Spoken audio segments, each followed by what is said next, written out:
කේලම් කීම හරි භයානකයි. කේලම් කියන කෙනා නිරේ උපදිනවා, තිරිසන් ලෝකෙ උපදිනවා, പ്രേත ලෝකෙ උපදිනවා.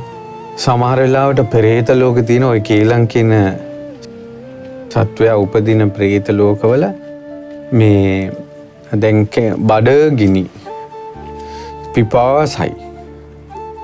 එතකොට මෙහෙම කටට දාගන්නවා. කටට දාගත්තට පස්සේ කට දෙපැත්තෙන් ඒ වුණාට සිදුරු.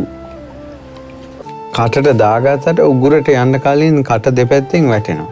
පණුව ගහලා ගන්ධසාරයි. සාමාන්‍යයෙන් සමහර ප්‍රේතයෝ ඉන්නවා මේ ප්‍රේතයෝ මිනිසුන්ට පෙනෙන්නේ නැතුව මේ පාරක් මැදින් ගියත් පැත්තම ගන්ධසාරයි.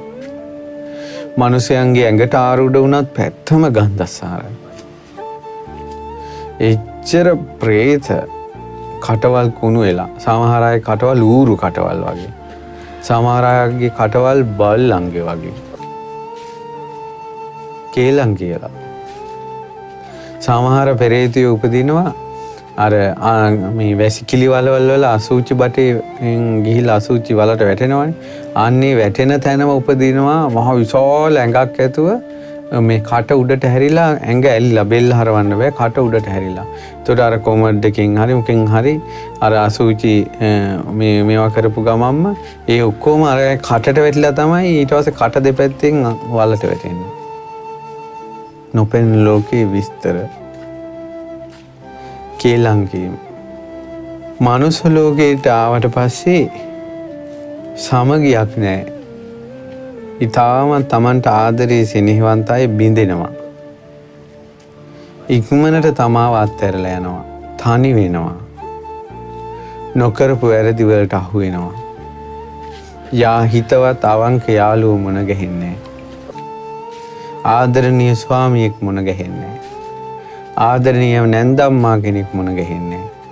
ආදරණීය යෙහෙලියක් මුණ ගැහෙන්නේ නැහැ. දරුවන් පවා තමාගේ සිත රිද්දවනවා. බලන්න කර්මයේ දෙස කේලම. නමුත් මහා බෝධිසත්වයෝ බොහෝ කාලයක් සංසාරේ කේලම් කිව්වේ නෑ කියලා යමක් ඇද්ද? ඒ පින්බලේ මෝරා දෙව්ලොව උපන් කල දිව්‍ය ආයු වර්ණ සැප බල අධිපති කියන කාරණා පහ, දිව්‍ය රූප ශබ්ද ගන්ධ රස පහස කියන කාරණා පහ, එයින් ඔය දස කරුණෙන් දිව්‍යයන් අතර බබලනවා මහා බෝධිසත්වයෝ.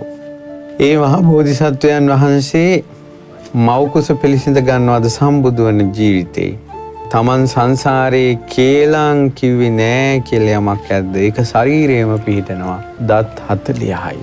දත් අතර හිදස් නෑ.